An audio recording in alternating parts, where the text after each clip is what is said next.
Have you ever wondered how people can believe something that isn't true?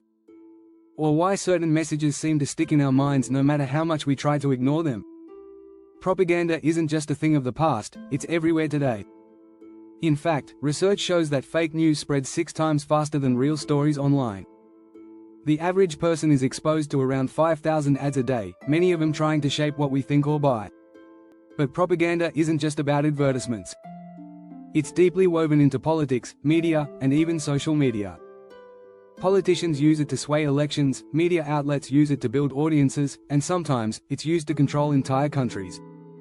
In the 20th century, governments used propaganda so effectively that they were able to rally entire nations behind wars or policies that would have otherwise been rejected.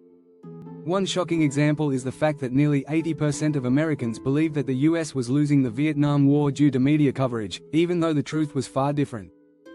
In this video, you'll learn how propaganda works, the sneaky tactics behind it, and how to spot it. We'll uncover the power of repetition, fear, and even how fake news can control the way you see the world. Stick with us as we peel back the layers of manipulation, and by the end, you'll have the tools to see through the spin and think more critically about the information you receive. Trust us, what you discover might shock you. Chapter 1: The Art of Influence, a Hidden Force. Propaganda isn't always about blatant lies, it's about shaping reality to control how we feel and think. According to Edward Bernays, known as the father of public relations, propaganda is the management of public opinion. For example, during World War I, governments used propaganda to convince citizens that the war was just. The art of influence relies on subtlety. It's about using symbols, slogans, and emotional appeals to create a narrative that feels true, even if it's far from it. Bernays saw how powerful mass media could be in molding behavior. His famous campaign for bacon in the 1920s made bacon and eggs a breakfast staple, just by associating it with health. Small influences like these add up over time, molding our opinions without us even realizing it. Chapter 2: Echo Chambers, the Power of Repetition. One of the most potent propaganda techniques is repetition. Our brains are wired to believe information the more we hear it. In fact, studies have shown that the mere repetition of a message can increase its perceived truthfulness. The illusory truth effect describes this phenomenon. The more we hear something, the more we accept it as fact. In politics, this is why candidates and politicians repeat key phrases and promises.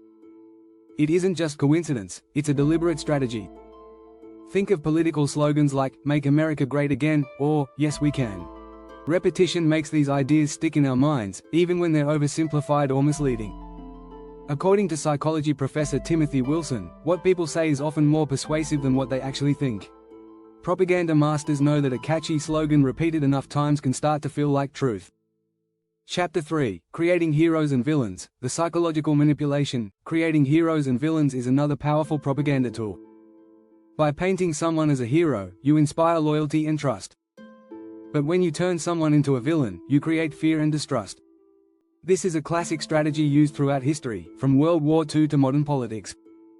In his book Propaganda, Bernays explains how this psychological manipulation works. The most powerful weapon of any government is the ability to shape people's perceptions of reality. Take a look at political campaigns today. Politicians often use fear-based tactics to cast their opponents as villains, describing them as threats to safety, security, or even moral values. It's an easy way to rally people to your side. Think of how candidates might exaggerate the dangers of immigration or crime, turning issues into emotional battles rather than rational discussions. By simplifying complex issues into clear-cut good versus evil, propaganda can sway even the most educated voters. If you're finding this video helpful, don't forget to hit the subscribe button for more insights into the world of politics and propaganda. Chapter 4: Fear as a Weapon, How Crisis Builds Control. Crisis creates the perfect environment for propaganda to thrive. During moments of fear and uncertainty, people are more likely to accept extreme measures or biased information. This is why politicians often use fear to gain control. According to studies, fear weakens our decision-making abilities, making us more vulnerable to manipulation. For example, during the Cold War, the US government used fear of communism to justify military interventions and limit civil liberties. The 9/11 attacks in the US are another clear example. The government's use of fear surrounding terrorism led to the Patriot Act, which expanded surveillance and reduced personal freedoms. Fear also leads to groupthink, where people rally around strong leaders and follow them blindly. As American psychologist John Dewey once said, the function of propaganda is not to make people believe, but to make them act. When we're scared, we act without questioning the consequences. Chapter 5: The Fake News Factory. When information is weaponized, in today's world, disinformation is one of the most dangerous forms of propaganda. With the rise of the internet and social media, false narratives can spread faster than ever. A study by the Massachusetts Institute of Technology found that false news spreads 6 times faster than true stories. Political figures and organizations often capitalize on this to shape public opinion. This is why fact-checking organizations are more important than ever. In the age of propaganda, authors Anthony Pratkanis and Elliot Aronson discuss how the fake news strategy works. False stories, once repeated enough, can distort reality and make it harder for people to discern truth from fiction. Think of the endless stream of biased news outlets or social media posts aimed at pushing a specific agenda. It's not always about outright lying, it's about selectively presenting facts to fit a narrative, creating confusion and distrust.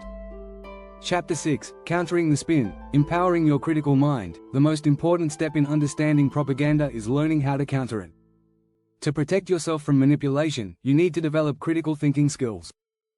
Ask yourself, who is behind this message? What's their agenda? Is the information balanced, or does it lean heavily in one direction? According to cognitive scientist Daniel Kahneman, critical thinking is the ability to evaluate information and ideas in a fair and reasoned way. One of the best ways to avoid falling for propaganda is by questioning everything. In an era of constant information, it's easy to fall into echo chambers and biases. Diversifying your sources, checking facts, and engaging in open discussions with people who have different views can help keep your mind sharp. Remember, propaganda works because it appeals to our emotions, not our logic. The more we can train ourselves to think logically, the less power propaganda will have over us. If you enjoyed this content, don't forget to subscribe and turn on notifications so you never miss an update. Stay informed, and always question what you hear.